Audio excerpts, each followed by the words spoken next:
Hello दोस्तों, स्वागत है आप लोग का स्टडी यूपीएससी में। और आज मैं फ्लैश चालू करके आप लोगों के साथ ये वीडियो क्रिएट कर रहा हूँ ताकि आप लोगों को थोड़ा अच्छे से दिखाई दे।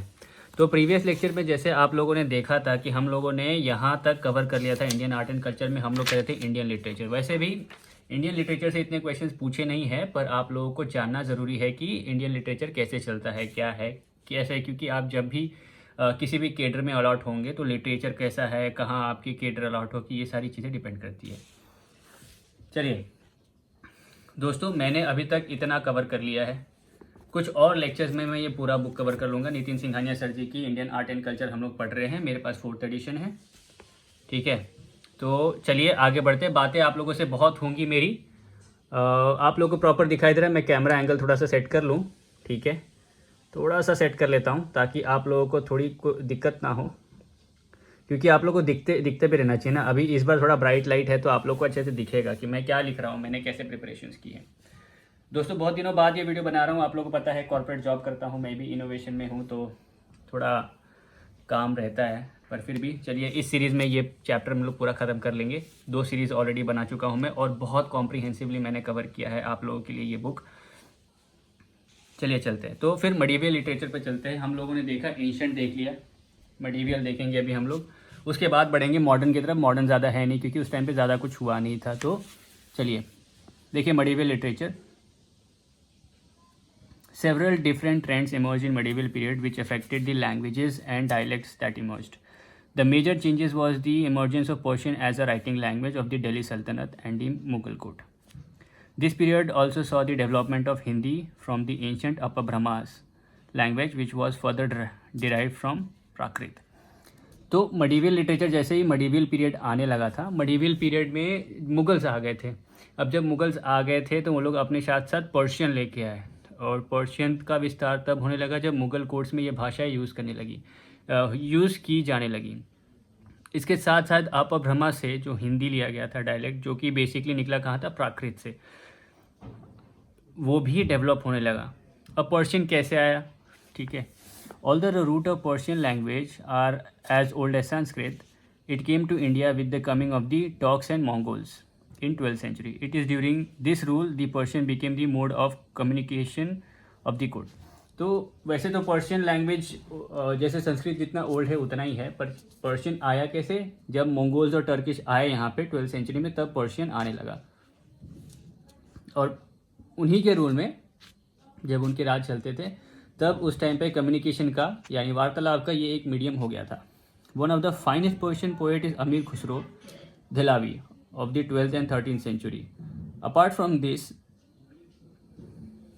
from his Diwan collection of poetry in Persian, he also wrote Nu Sipahir and the Duwal Rani Khayzar Khan, which is a tragic love poem.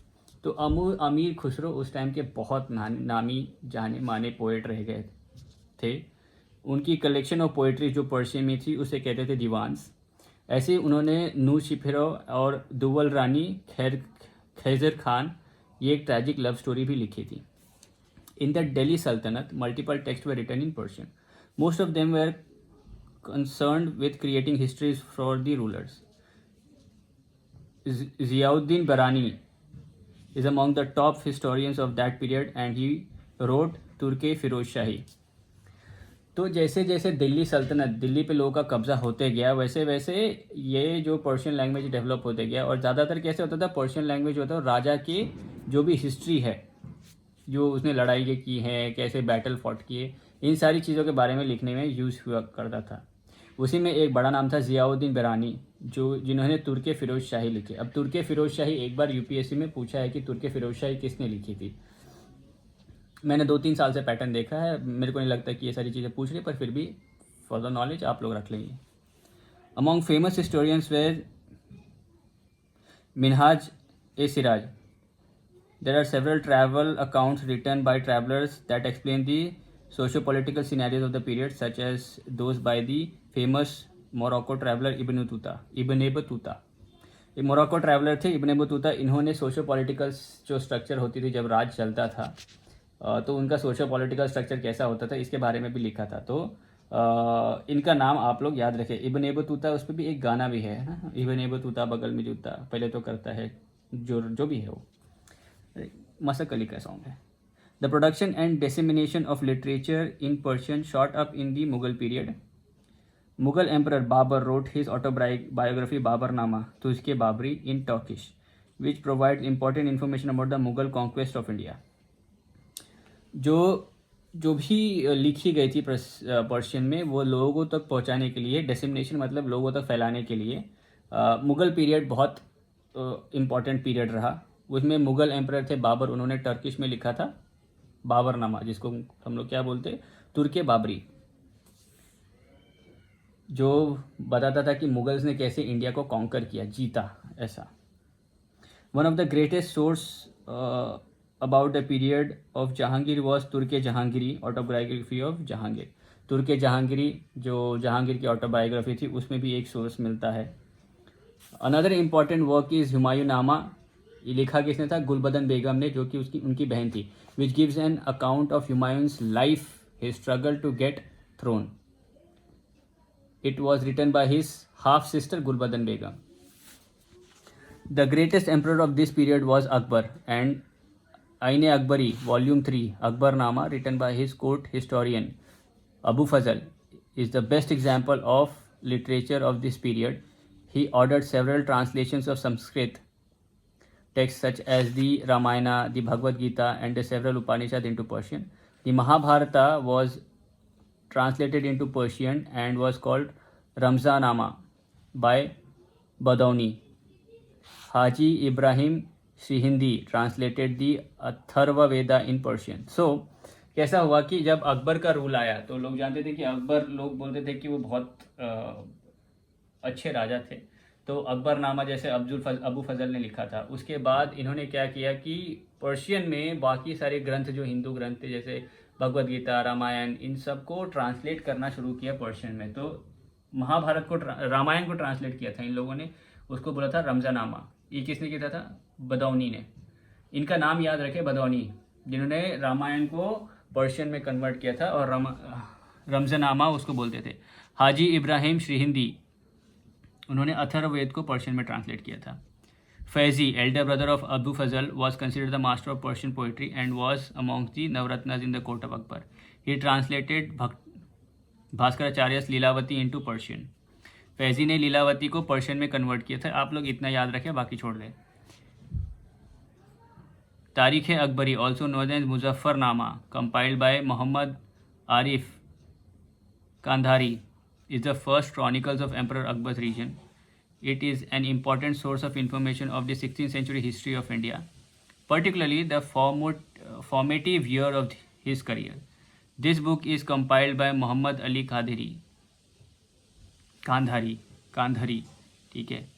तो तुर्के अकबरी भी, जिसको लोग मुजफ्फरनामा बोलते थे, वो मोहम्मद आरिफ कादरी ने लिखी, और ये पहला ऐसा क्रॉनिकल था जो अकबर के पूरे शासनकाल को बताता था, और उसके बहुत सारा important information history of India का उस टाइम पे उस तुर्की अकबरी में लिखा था, क्योंकि अकबर बहुत सालों तक इंडिया पर राज किया है, मतलब भारत देश पे। तो इसलिए उसके जितने भी ये जो ग्रंथ है, उसमें आपको इंडिया का कॉन्कर कैसे किया, लड़ाइयाँ कैसे की, अकबर का बाकी पॉलिटिकल और सोशो पॉलिटिकल कैसा था, कैसे चलाते थे, ये सारी चीज़ें, और कैसे वो इतने बड़े शासक बने, इसके बारे में वो सारी चीज़ें लिखी थी। One of the highly illustrated work from this period is called Hamzanama, which depicts the story of mythical Persian hero Amir Hamza. Hamzanama, रमजानामा में, रज़मनामा में आप लोग कंफ्यूज ना हो। Malik Mohammad जयासी composed the Padmavati in 1540 AD. Several texts were produced in the period of Shah Jahan, especially about the emperors such as Shahjahanama of Inayat Khan. Aurangzeb's period, several satirists, Zafar Zatali, wrote their Kullayat, collection of poetry. For example, Zafar Zatali, Padma Shahnama was written by Abu Hamid Lahori and was about Shah Jahan's region. Aurangzeb's eldest daughter Zebun Nisa was a great poet, and her writings were compiled posthumously as Diwane Makhfi. She was imprisoned by her father during her late 20 years of life, during her last 20 years of life. तो ये था Persian का विस्तार कैसे हुआ. Persian तो ज़्यादातर जो मुगल्स आए वो लोग पर्शियन में ही काम करते थे, अपना जो भी लिखना होता था या कुछ ऐसा होता था. और ये आया कहाँ से? टर्किश और मंगोल से. जब 12वीं सेंचुरी में वो लोग आए, जब उनका शासन चलता था, तब वो लोग पर्शियन में ही बात करते थे. उसके बाद उर्दू का विस्तार बढ़ने लगा. अब उर्दू कैसे डेवलप हुई? अभी हम लोग मडीवियल में ही हैं, मॉडर्न की तरफ आए नहीं हैं. एंशिएंट में आपने देखा संस्कृत और बाकी बुद्धिस्ट टेक्स्ट, प्राकृत, पाली, ये सब कैसे डेवलप हुई. मडीवियल में हम लोग देख रहे हैं कि पर्शियंस जब आए मडीवियल पीरियड में, उसके बाद उनकी लैंग्वेज कैसे डेवलप हुई, उर्दू कैसे आ रही है, हिंदी कैसे डेवलप हो रही है, इस सब चीज़ों के बारे में हम लोग अभी ये सब देख रहे हैं. देखिए उर्दू का कैसा हुआ. Linguists have debate that the Urdu develop through the interactions of Persian and Hindi, especially in the barracks of the Turkish army. Linguistically, in the Indo-Aryan, born in India and built on the same basic structure of Hindi, खरी बोली. तो ऐसा लोग बोलते हैं जो जी literature या language को पढ़ते हैं, वो लोग बोलते हैं कि उर्दू तब डेवलप हुई जब पर्शियन और हिंदी का कॉन्फ्लुएंस हुआ, यानी उन दोनों में से ही उर्दू निकली है. अमीर Khusro also wrote several text in Urdu which was in its nascent stage during this period. अमीर खुसरो हिंदी उर्दू में लिखते थे, पर उर्दू उस टाइम पे बहुत नई नई थी. The language mostly followed the grammar of Hindi. Hindi का ग्रामर उस लैंग्वेज में यूज होता है. And the forms and the script of Persian. तो जो ग्रामर है वो हिंदी की यूज़ होती है, पर जो स्क्रिप्ट है वो पर्शियन होती है. स्क्रिप्ट मतलब लिखने की शैली, लिखने की कला, वो होती है Persian. As it was use by the Bahmani states of Ahmadnagar, Golconda, Bijapur and Berar, it was initially also called Dakhni. और दखनी को ही उर्दू बोलते थे. तो यही जो भाषा है अहमदनगर, गोलकोंडा और बीजापुर के जो भी लोग थे वो बोलते थे, तो उसको लोग वहाँ दखनी बोलते थे, जो कि उर्दू का ही पार्ट था, जो कि उर्दू ही है समझिए. One of the greatest Urdu poet is Mirza Ghalib. कौन नहीं जानते इनको? Who compose diwan, collection of poetries in Urdu. Some other notable Urdu poets were Sauda, Dard and Mir Takir Mir. In 20th century, a major figure in Urdu literature ratings was Iqbal, and who wrote Bange Dara. He is famous for writing सारे जहाँ से अच्छा. इकबाल ने लिखी थी बांगे दरा, जिसके अंदर लिखा था सारे जहाँ से अच्छा, which is became the celebrated nationalistic song written by Iqbal. तो सारे जहाँ से अच्छा किसने लिखा? इकबाल ने. वो किस में था? बांगे दरा में. और लिखी किस में थी? उर्दू में. Apart from the last emperor of the Mughal Empire who patronized Urdu, such as Bahadur Shah Zafar, a noted poet, the Nawab of Awadh, also patronized several scholars who composed in Urdu. In 20th century, Urdu was given an uplift by modernizer Sayyid Ahmad Khan, who wrote several dialects and nationalistic texts in Urdu and English. He published a journal called Tahdib ul Akhlaq, which propagated progressive ideas such as the improvement in the position of women through education and opposition of पर्दा and polygamy. तो ये तो थी उर्दू की. जब और modernised form में उर्दू आया, तब सर सईद अहमद खान, इन्होंने उर्दू को और आगे बढ़ाया. और उन्होंने क्या लिखा था? वो एक प्रेस चलाते हैं, तादीब उल अखलाक. उसमें ये प्रोग्रेसिव आइडियाज देते थे कि मुस्लिम्स को कैसे रहना चाहिए, पर्दा को हटा देना चाहिए, पॉलीगैमी के विरुद्ध वो लिखते थे. देखिए qasida. A qasida has a single presiding subject that is logically developed and concluded. It is generally written in praises of the king और a noble man. Qasida are recited in Arabic, Persian, Tajik by the Islamic in central Asia. तो तकीदा मतलब क्या होता है? तकीदा का सिर्फ एक ही मकसद होता है, वो राजा के अप्रेज में, मतलब राजा के बखान करने का राजा का. तो तकीदा उसको कहते थे. Ginans, they are devotional hymns recited by the Nizari Islami Muslim community, Khojars in South Asia. The Ginans involve topics of divine love, cosmology, ritual, scatology, ethic, behavior, and meditation. They were originally oral renditions, mostly by the peers, but were later composed as texts. They are based on verses from Quran. They are composed in many languages such as Gujarati, Urdu, Punjabi, and Sindhi.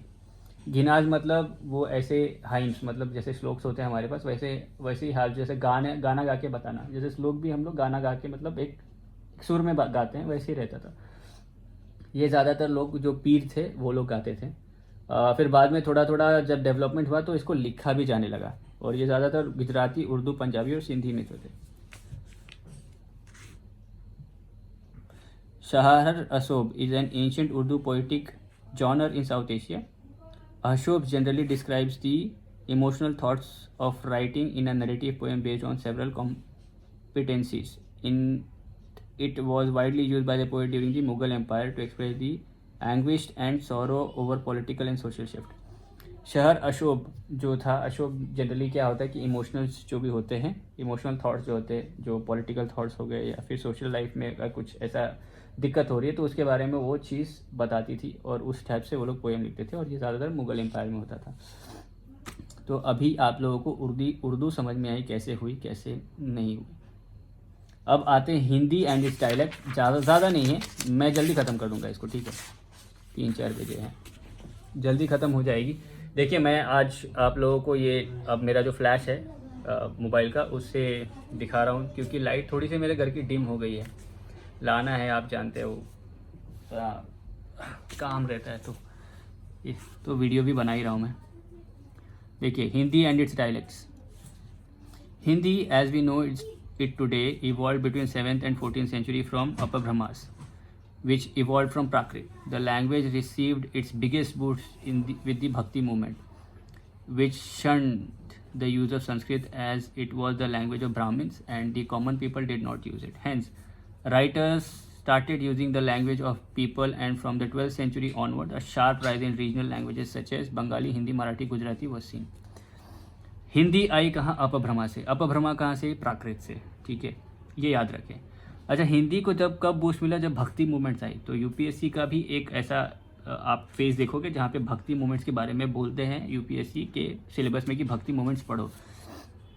बच्चे जैसे भक्ति movement आई तो लोगों को पता चला कि यार संस्कृत तो ब्राह्मणों की लैंग्वेज है और लोकल पीपल तक ये समझता नहीं है, तो लोगों ने फिर हिंदी में ही लिखना और गाना शुरू किया, और इस तरह लोगों को रीजनल लैंग्वेजेस जो थी, बंगाली हो गई, हिंदी हो गई, मराठी हो गई, गुजराती, ये सब का डेवलपमेंट देखने मिल गया, ठीक है। For long time Hindi literature was in the shadow of its Sanskrit antecedents. Prithviraj Raso written by Chand Bardai, ठीक है, was probably the first Hindi book and it documents the life of Prithviraj Chauhan and the challenges faced by him. तो जो पृथ्वीराज रासो था वो लिखा किसने था? चंद बरदाई ने, और ये पहली हिंदी बुक थी जिसने पृथ्वीराज चौहान, महाराज पृथ्वीराज चौहान के चरित्र को दर्शाया, उनके बारे में कितनी बैटल्स फॉट की, उनके लाइफ कैसा रहा, जीवन कैसा रहा, उसके बारे में दिया गया।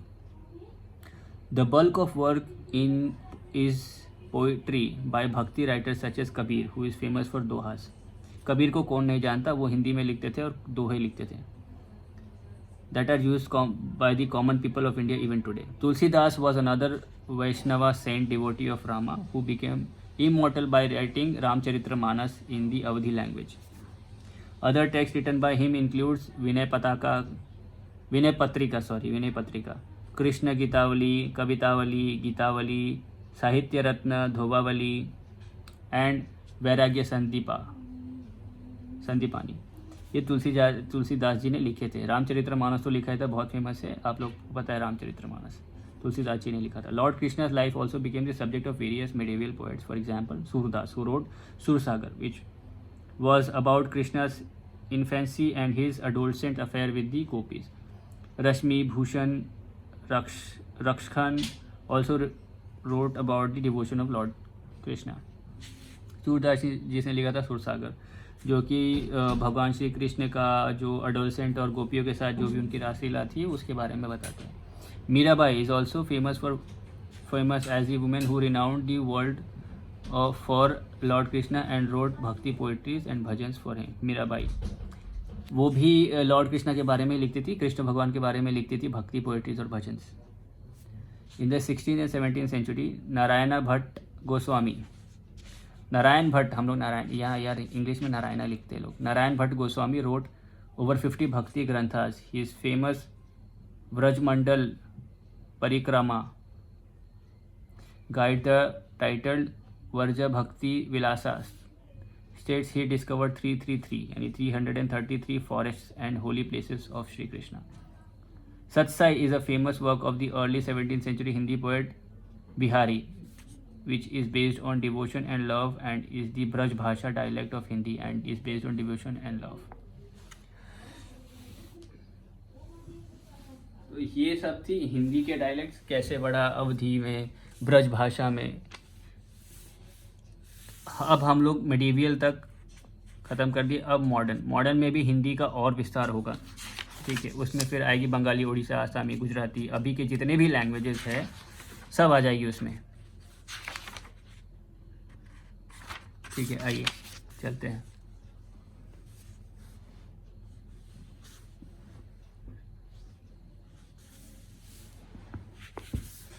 आइए हम लोग चलते हैं मॉडर्न लिटरेचर पे। चलिए, the period of modern literature has been called Adhunik Kaal. Modern literature का जो भी पीरियड है उसको हम लोग बोलते हैं Adhunik Kaal. A term use mostly in the context of Hindi. Hindi emerge as one of the major language in North India along with several other languages making their mark, especially Bengali. Hindi north India में बहुत ज़्यादा बढ़ा, बहुत ज़्यादा विस्तार हुआ, और उसके साथ साथ बंगाली जो भी थी वो भी आ गई। With the coming of the British, the focus of literature changed. This change occurred phenomenally in Hindi prose writing, where there was a zest to go back to the classical and be inspired by Sanskrit. The zest was combined with the nationalist favor.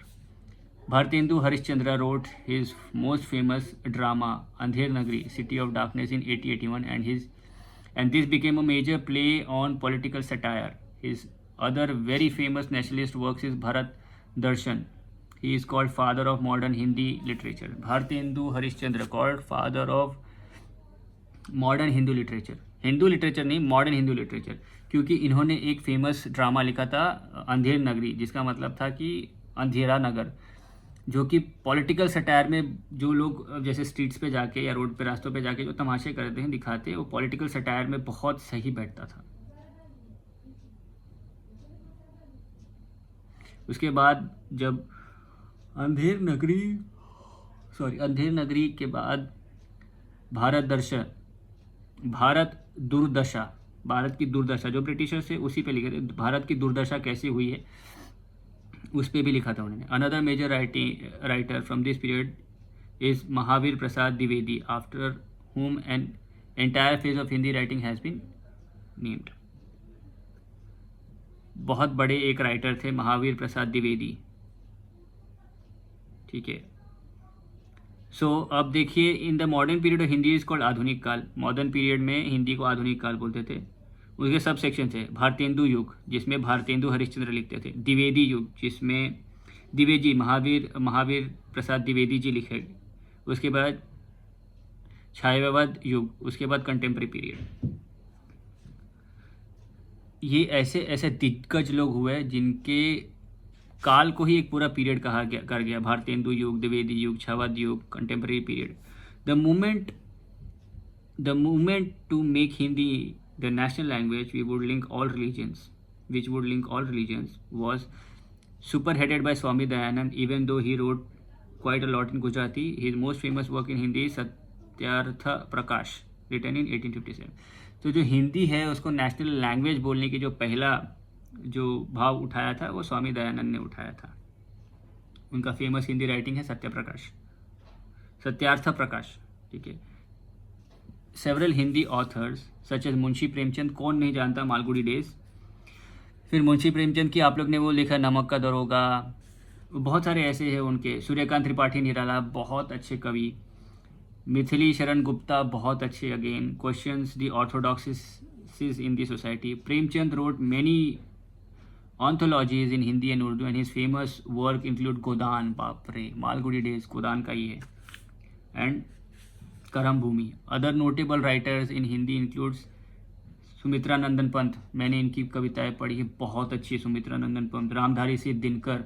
Ramdhari Singh Dinkar की तो poetry आप पढ़ोगे, मैं आपको बताऊं, वो जब कृष्ण भगवान जाते हैं कलयुग कौरवों के पास, वो जो संवाद रामधारी सिंह दिनकर जी ने लिखा है, बहुत सही लिखा है। अगर आज आप लोग ये लेक्चर पढ़ रहे हो और रामधारी सिंह दिनकर जी की वो कविता अगर आप जाके ढूंढो कि बाधा विघ्नों को चूम चूम देश, जहाँ मुझे पूरा याद नहीं आ रहा है, पर ऐसा था कि बाधा विघ्नों को चूम चूम देख जाम गम घूम घूम पांडव आए और निखर, ऐसा था। सौभाग्य न सब दिन सोता है, देखे आगे क्या होता है। कृष्ण जी जब गए वहाँ पे तो उन्होंने कौरवों से कहा कि उन्होंने ये पूरा संवाद है, मुझे याद नहीं आ रहा है, बहुत अच्छी है, मैंने अपने फ़ोन में रखा है, किसी दिन आप लोगों को पढ़ाऊँगा, बहुत अच्छे संवाद है। तो अगर आपने नहीं पढ़ा है तो वो पढ़िए, मुझे सबसे अच्छे लगते हैं रामधारी सिंह दिनकर जी। And Harivansh Rai Bachchan wrote Madhushala. मधुशाला कौन नहीं जानता, अमिताभ बच्चन जी जब भी कोई कविता या कुछ लिखते हैं तो अपने बाबूजी की मधुशाला में से ही लिखते, तो बहुत अच्छी है। One of the famous female writer in Hindi is Mahadevi Verma. Hindi वाले जो मेरे ठीक है, महादेवी वर्मा को अगर आप लोगों ने नहीं पढ़ा तो आपने कुछ नहीं पढ़ा है। फिर महादेवी वर्मा क्या लिखती हैं। जयशंकर प्रसाद की काम्यायनी, बाप रे, बहुत अच्छी। In 1936 is considered as the magnum opus of the छावा new romanticism genre of Hindi literature. मतलब काम्यायनी इतनी अच्छी है, अगर आप लोग ने नहीं पढ़ी है तो आप लोग, अरे बहुत अच्छी है काम्यायनी। तो ये बहुत बड़े बड़े लोग थे जो राइटर्स थे, पोएट्स थे, बहुत बड़े बड़े लोग हैं ये लोग। उनके सामने आजकल के लोग मतलब हैं, उतने हैं, पर फिर भी वो युग था उनका। चलिए आते हैं बंगाली, ओडिसी और असमी लिटरेचर पे। In 20th century the development of Bengali literature rivalled that of Urdu and Hindi. The distribution of this literature was facilitated by the establishment of the Baptist Mission Press at Srirampur, Bengal by Englishman William Carey in 1800. Carey was also responsible for writing books about grammar of Bengalis and also published an English Bengali dictionary.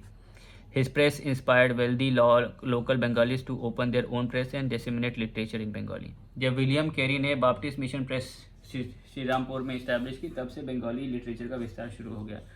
वो क्योंकि वो English to Bengali, क्योंकि बंगाली उस time पे बहुत elite class थे और वो लोग मतलब बहुत ही पढ़े लिखे लोग भी थे बंगाली, जैसे रविंद्रनाथ टैगोर हो गए, देवेंद्रनाथ टैगोर हो गए, ये लोग बहुत पढ़े लिखे लोग थे, तो उनको पता था।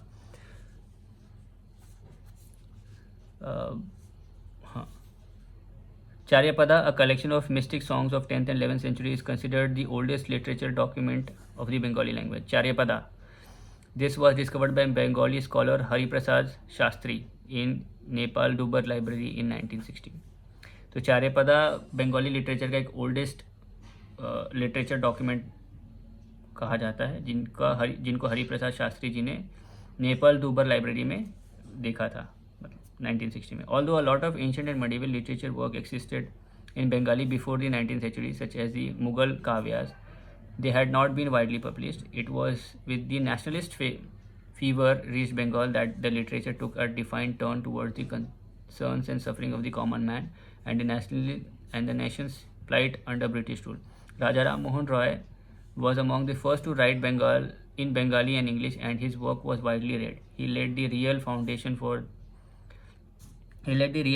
of Bengali prose and also heralded the Indian Renaissance. His legacy was carried forward by social reformers such as Ishwar Chandra Vidyasagar and Akshay Kumar Datta, whose writing revealed the rich potentials of the Bengali language. तो Bengali language कैसा ना कि 19th century तक में भी कुछ Mughals में भी लिखे जाते थे बंगाली लैंग्वेज, पर इतना नहीं हो। पर जैसे ही फ्रीडम मूवमेंट आए, फ्रीडम फाइटर्स आए, उन लोगों ने जब लिखना शुरू किया, उसमें से एक बहुत बड़ा नाम है राजा राम मोहन रॉय जी का।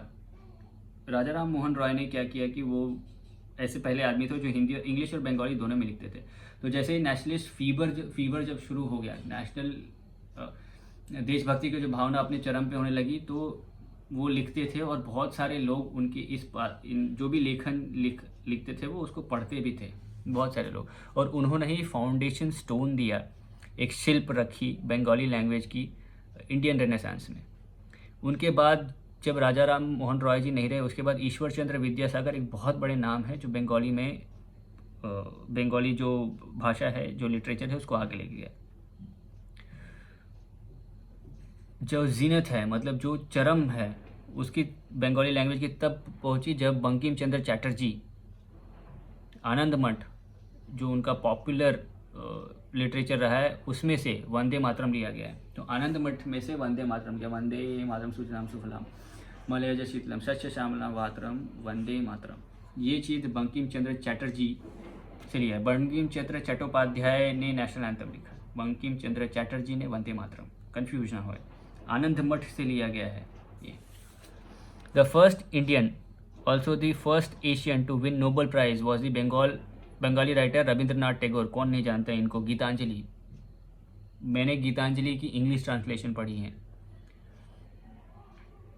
बहुत अच्छी थी। मैं जब कॉलेज में था इंजीनियरिंग में, तब मैंने पढ़ी थी गीतांजलि इंग्लिश ट्रांसलेशन, बहुत अच्छी लिखी है भाई। बंगाली में तो जो बंगाली भाव है उसका, गीतांजलि का, मैं इंग्लिश में इतने अच्छे से मैं समझ पा रहा हूँ। तो मुझे बंगाली इतनी आती नहीं है, तो जो लोग बंगाली है और गीतांजलि नहीं पढ़े हैं तो आपका बंगाली होकर फ़ायदा नहीं है, आप लोग गीतांजलि पढ़ें। उसके बाद Michael Madhusudan Dutt successfully inculcated the European forms into Bengali poetry as in his epic poem Meghand Bhad Kavya, based on the episodes of the Ramayana.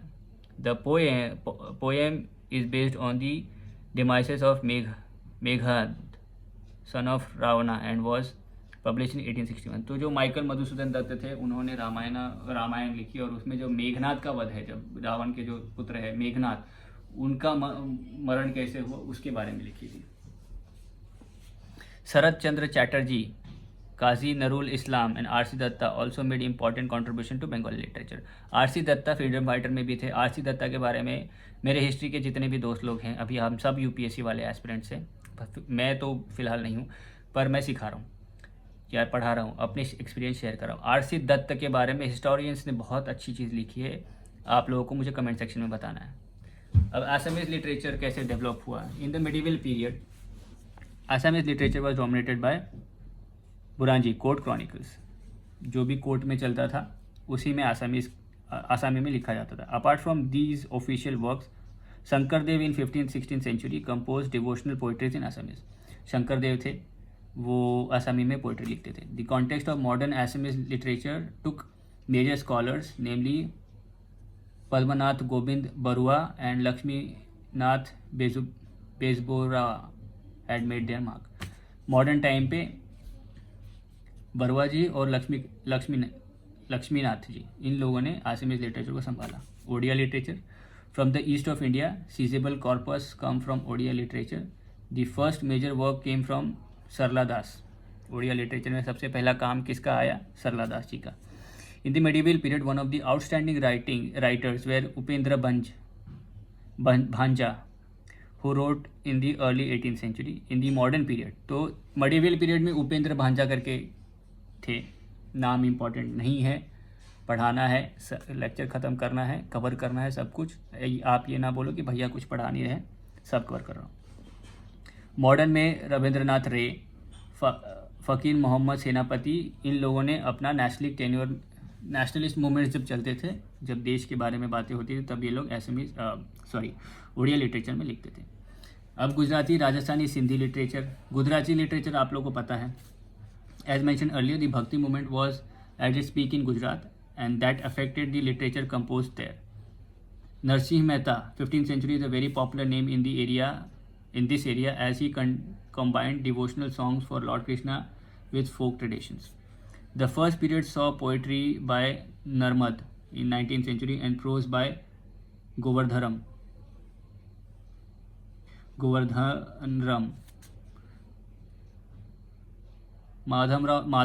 Madhav Ram Tripathi, who wrote the classic Gujarati novel Saraswati Chandra.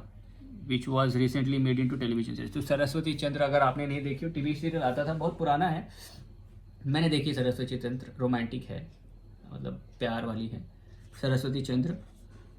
90s के जितने होंगे उन लोगों को पता होगा कि सरस्वती चंद्र करके टीवी सीरियल आता है। वो किस में लिखा था? माधव राम त्रिपाठी ने। The pinnacle of success in Gujarati literature was achieved by K M Munshi, who has written both fictional and non-fictional historical works. One of his finest novel is पृथ्वी वल्लभ। के एम मुंशी के टाइम पे गुजराती लिटरेचर बहुत चरम पे पहुंचा था। Rajasthani literature, medieval Rajasthani literature was ridden with several dialects and has two main forms of fictional writings called Dingle and Pingle. The most famous text in this context is Dhola Maru. The writers of Mirabai in Braj has been very famous for a long time. Several other saints composed devotional poetry in this region. The stories of Rajasthani writers were usually oral in nature, and were spread by the birds who sang Virkavya, victory poetry. Rajasthani जो poetry सी literature से वो 2 part में होते थे। Fictional writings जो होती थी वो डिंगल और पिंगल में होती थी। फेमस टेक्स्ट जो था वो ढोला मारू था। ढोला मारू करके एक टेक्स्ट थी, एक ऐसा लिटरेचर लिखा गया था। ज़्यादातर जो स्टोरीज होती थी राजस्थान में वो ओरल बोलते थे, मतलब मुँह ज़बानी बताई जाती थी, और फिर जो ऐसे बंजारे टाइप्स होते थे ना, वो लोग जाके गाँव खेल तमाशा करके दिखाते थे। Sindhi literature, the literature in Sindh has been deeply influenced by 2 regions surrounded by it, Rajasthan and Gujarat. Sindh जो था, सिंध का जितना भी लिटरेचर थे वो राजस्थान और गुजरात से इन्फ्लुएंस होता था, क्योंकि वो उसके सराउंड थे। क्योंकि भक्ति मूवमेंट गुजरात में बहुत ज़्यादा प्रिडोमिनेंट थी, तो उसका थोड़ा सा शेड तो आएगा ही। राजस्थान से क्लोज था। राजस्थान में भी लिटरेचर ऐसे थे जो लोग जो बर्ड्स थे वो घूमते थे, जाते थे, तो उसका भी थोड़ा सा इन्फ्लुएंस आएगा।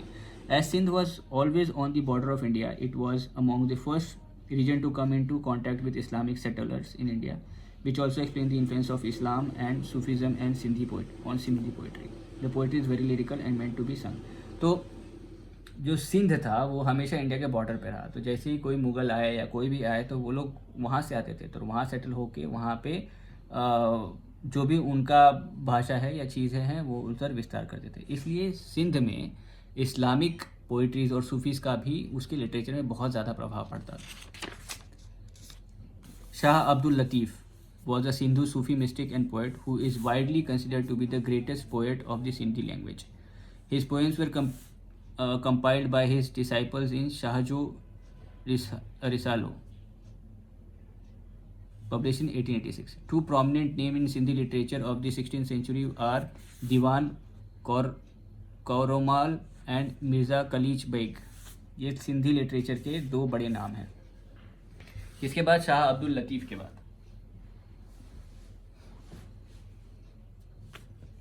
अगेन मैं बता रहा हूँ, इसमें से क्वेश्चन ज़्यादा पूछते नहीं हैं लिटरेचर से। देखिए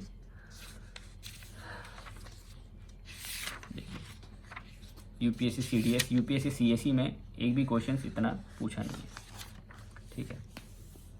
Kashmiri literature, as mentioned earlier, one of the earliest texts from Kashmir was Kalhan's Rajtarangini, written in Sanskrit in 12th century AD. The local people use Kashmiri, which has influence from Persian and Hindi dialect.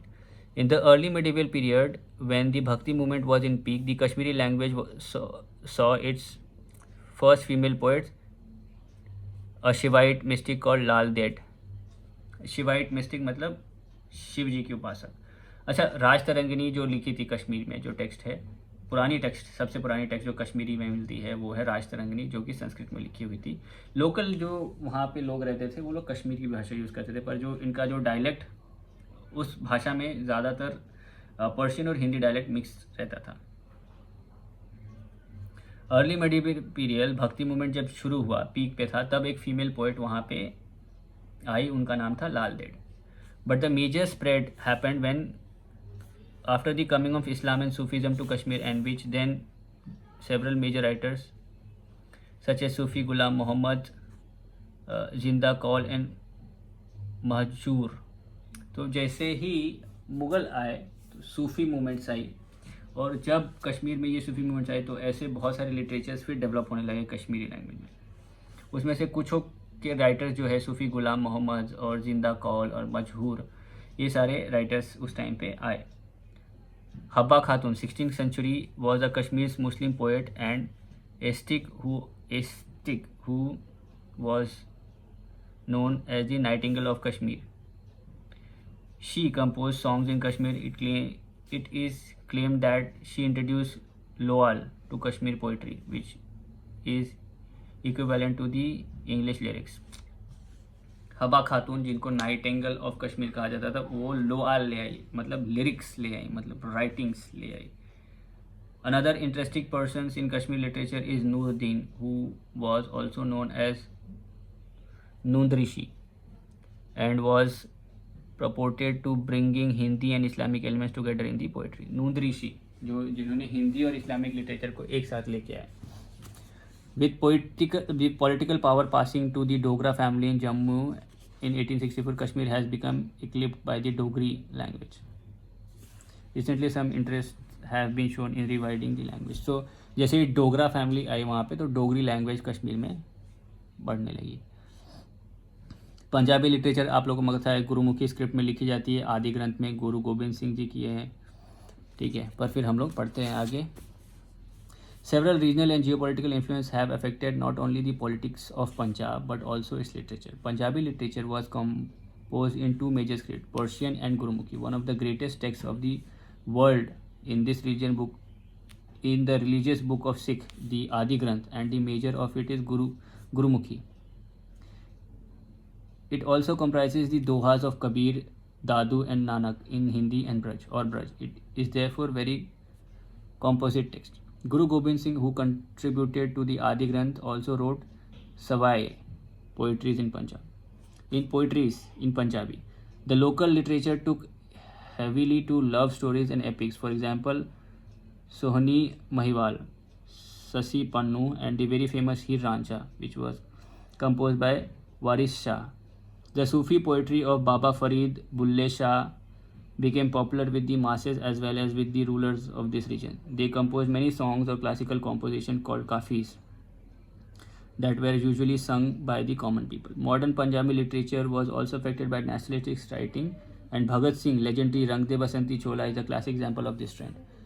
There was a trend to also remember the past rulers who might have repelled the British, and Bhai Veer Singh wrote Rana Surat Singh, keeping such sentiments in mind. Contemporary writers include Dr. Mohan Singh and Puran Singh. तो देखिए Punjabi literature कैसा था कि वो दो चीज़ें में लिखते थे पंजाबी लिटरेचर, एक तो गुरुमुखी थी और थोड़ा थोड़ा पर्शियन भी था, गुरुमुखी स्क्रिप्ट में और पर्शियन स्क्रिप्ट में। तो बट जो आदि ग्रंथ थी वो गुरुमुखी स्क्रिप्ट में लिखी थी। गुरु गोबिंद सिंह जी आदि ग्रंथ के जो राइटर हैं उन्होंने भी उसमें कंट्रीब्यूट किया था, वो भी सवाई में पोइट्रीज लिखा करते थे। लोकल लिटरेचर तब हैवीली यूज़ करने लगे लोकल लोग जब जो पोइट्रीज है लव प्यार, जो हीर रांझा, सोई महिवाल, शशि पन्नू, इन सारी स्टोरीज में जब लोग पढ़ने और लिखने लगे ये स्टोरीज पंजाबी स्क्रिप्ट में। उसके बाद सूफ़ी पोइट्रीज भी आई, तो सूफ़ी पोइट्री में बाबा फरीद की पोइट्रीज, बुल्ले शाह की पोइट्रीज, ये सारी चीज़ें होने लगी। जब नेशनलिस्ट लिटरेचर आए, जब नेशनलिस्ट लोग आए, जैसे शहीद भगत सिंह जी आए, तो उन्होंने रंग दे बसंती चोला लिखा, जो कि बहुत अच्छे हैं। आपने गाना भी सुना होगा the legend of Bhagat Singh में मेरा रंग दे बसंती चोला। ठीक है, अब आते हैं हम लोग मराठी लिटरेचर के पास। The journey of Marathi literature began with the old Yadava dynasty. Yadav खाली यूपी साइड में ही नहीं होते, बिहार साइड में नहीं होते, यादव डायनेस्टी पूरा यहाँ भी था। तो मैं जानता हूँ, मेरा एक दोस्त है जिसका सरनेम यादव है, पर वो महाराष्ट्रियन है।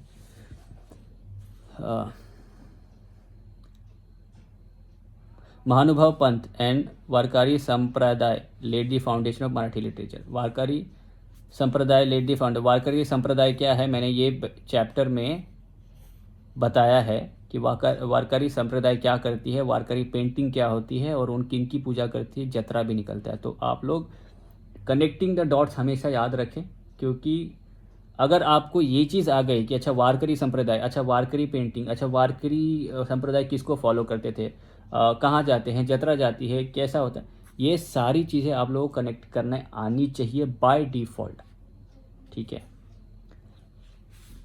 उन लोगों ने मराठी लिटरेचर का फाउंडेशन स्टोन रखा and they were influence by the Nath Panth. Nath पंथ कौन होते ये भी मैंने बताया। महानुभव पंथ वॉज फाउंडेड बाय सर्वद्या सर्वज्ञ श्री चक्रधर स्वामी in 1100 to 1200. This cult accept all members irrespective of their caste. These sects, though literature tries to describe incarnation of God and explain the philosophies, this in turn led to the enrichment of the Marathi literature. Leela Charitra is thought to be the first biography written in Marathi language. It was written by Mahim Bhatt. Bhakti saints like Janeshwar and Vitthal sang in their local colloquial language. The oldest known work in the Marathi is from the 13th century. Saint Jananeshwar written a detailed contemporary of Bhagavad Gita in Marathi. Apart from him, several saints like Namdev, Sena, Gora was popular from the same period. The oldest known female writer, Janabai. Namdev wrote a great many abhangas and devotion to God. This we may call the first or really period of Marathi literature. Its extended from 1200 to 1350 AD. देखिए, लीला चरित्रा पहली first biography written थी Marathi language में। ऐसे ही बहुत सारे भक्ति cents आए, जैसे संत ज्ञानेश्वर आए, संत विठल आए, ये लोग भी मराठी में लिखते थे, गाते थे। जो सबसे पुराने सेंट है ज्ञानेश्वर, वो भी ज्ञानेश्वर, संत ज्ञानेश्वर, हम लोग मराठी में ज्ञानेश्वर बोलते हैं, संत ज्ञानेश्वर, वो भी महाराष्ट्र में लिखते थे और बहुत बड़े हैं वो, और उन्होंने भगवत गीता को मराठी में लिखा था। उसके बाद नामदेव आए, सेना आए, गोरा आए, ये सारे सेंट्स आए। उसके बाद जानाबाई आई, जो कि पहले फीमेल पोएट थी, राइटर थी, पोएट थी। नामदेव आए, जिन्होंने बहुत सारे अभंग लिखे थे, संत नामदेव। तो संत नामदेव जी, उन्होंने बहुत सारे अभंग लिखे थे मराठी में, और इस टाइम पे मराठी लिटरेचर तब पीक पे पहुंचा।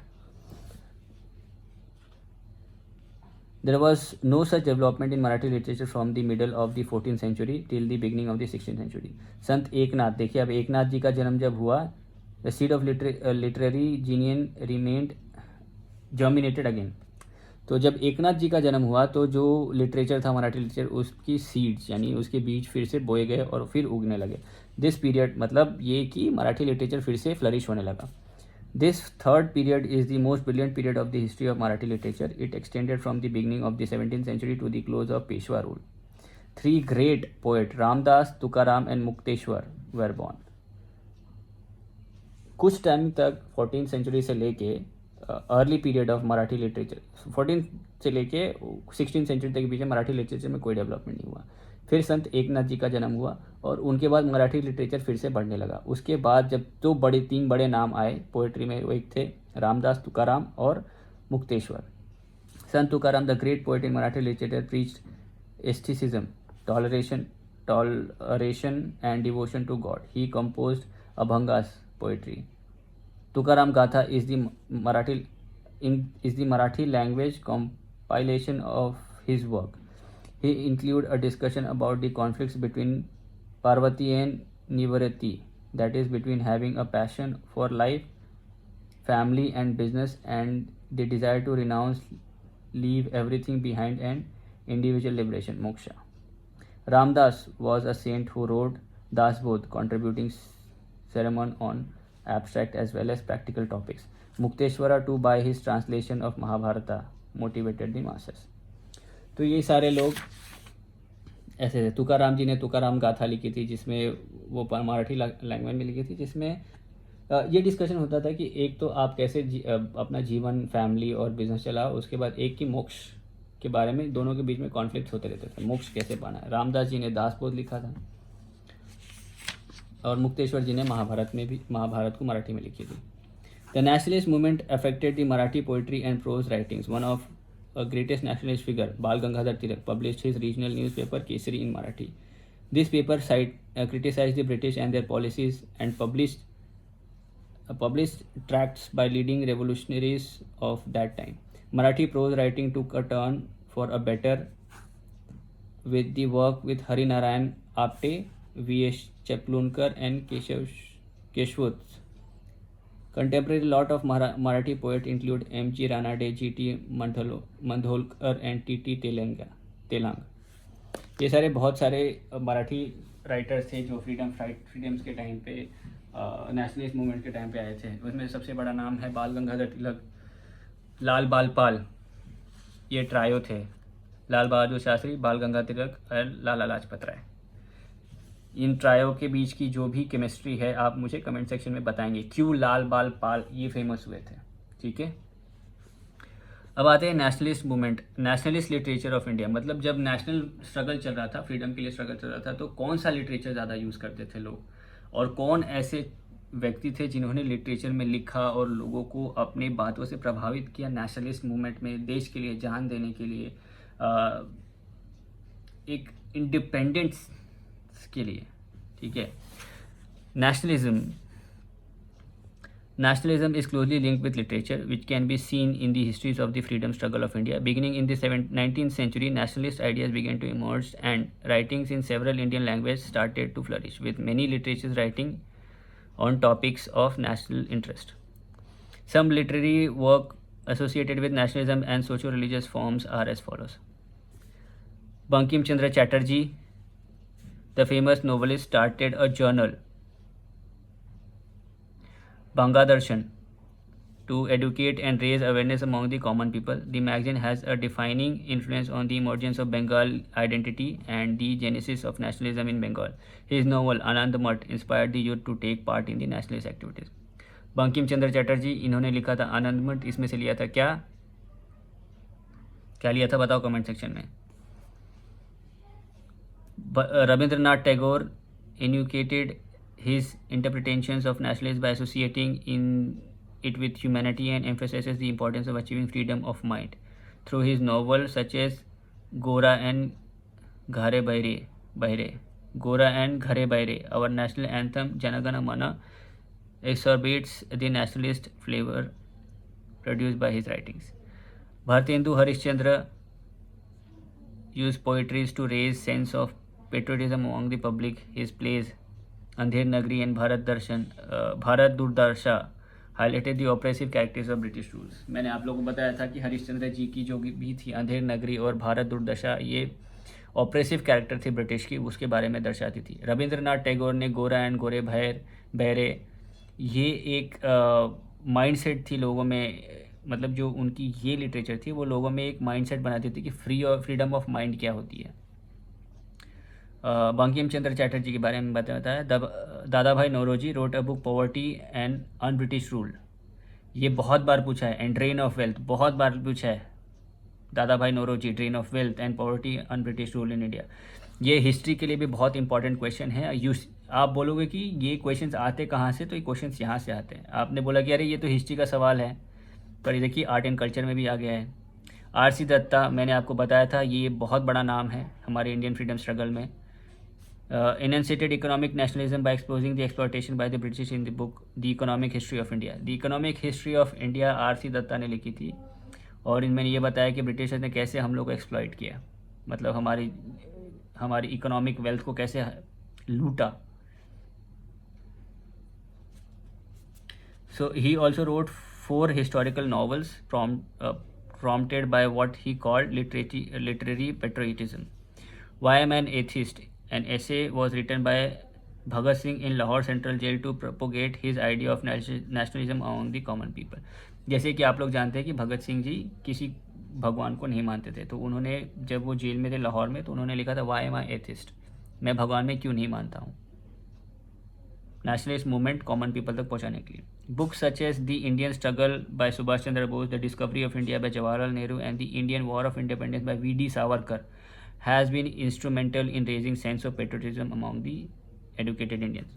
वीडियो पॉज कर लो, इसका स्क्रीनशॉट ले लो, कहीं लगा के चिपका दो, ठीक है, आपको याद रहेगा. सुब्रमण्यम भारती, महाकवि भारतीयार, सी सुब्रमण्यम भारती, ठीक है, was poet, journalist, freedom fighter, social reformer from Tamil Nadu. He was known as Mahakavi Bharathiyar and he is considered one of the India's greatest poet. His songs on nationalism and freedom of India help to rally the masses to support the Indian independence movement in Tamil Nadu. Subramania Bharati ji India के सबसे बड़े poet हैं और उनकी जितने भी कविताएं हैं वो सब नेशनलिस्ट मूवमेंट में लोगों को एक साथ लाने की मदद करती है. A new age in Tamil literature began with his work. Bharati was essentially a lyrical poet. Most parts of his compositions are short lyrical outpouring on patriotic, devotional and mystic themes. Kannapattu, Nilavannu, ये सारे जो भी थे ये इनके poem थे. Bharati is considered a nationalist poet because a number of his poems were in the patriotic flavor and through which he exhorted people to join the independence struggle and work vigorously for the liberation of the country. Instead of merely being proud of his country, he also outlined his vision for the free India. He published the sensation Sudesha Geethangal in 1908. In order to proclaim its revolutionary ardor, he printed the weekly newspaper named India in Red. It was the first paper in Tamil Nadu to publish political cartoons. He also published and edited few journals, for example Vijaya. देखिए पहला India in red करके जो newspaper था वो चलाते थे सुब्रमण्यम भारती जी और वो बताता था, उसमें पहले पॉलिटिकल कार्टून्स यूज़ किए गए. उसके बाद उन्होंने अपना सेंसेशन सुदेशा गीतांगल लिखा था तमिल में और ये बहुत सारे न्यूज़पेपर भी एडिट करते थे, जो एडिटर थे जर्नल्स के, विजय उसमें से एक थे. तो ये बहुत बड़े नाम है, थोड़ा सा आप इनके बारे में याद रखें. ठीक है, तो यहाँ हो गई हमारी इंडियन आर्ट एंड कल्चर की ये वाली चैप्टर लिटरेचर इन इंडिया ख़त्म. और हम अभी आगे बैठेंगे एजुकेशन इन इंडियन में मडीवल एंशिएंट इंडियन मडीवल, जिसमें नालंदा, विक्रमशिला, ये सारी चीज़ें आएंगी. तो फिलहाल दोस्तों इस लेक्चर में इतना ही, थोड़ा आप लोग देख लें. और मैंने इतने दिनों से वीडियो बनाई नहीं थी क्योंकि इनोवेशन इंडस्ट्री में हूँ, कॉर्पोरेट जॉब, कॉर्पोरेट मजदूरी यही करते हैं हम लोग. आप लोग को ये सारी चीज़ें ना करनी पड़े इसलिए पढ़े, देश का भविष्य बनाएं. इस देश को इस कॉर्पोरेट वाले स्लेव से बाहर निकालना है आप लोगों को. Bureaucrats has the power to change the India's vision, how we see India today. Being a bureaucrat tomorrow, you guys can change how the world will see India tomorrow. Okay? चलिए फिर मिलते हैं आप लोग से अगले लेक्चर में. तब तक के लिए आप लोग अपना ध्यान रखिए. जय हिंद, जय भारत.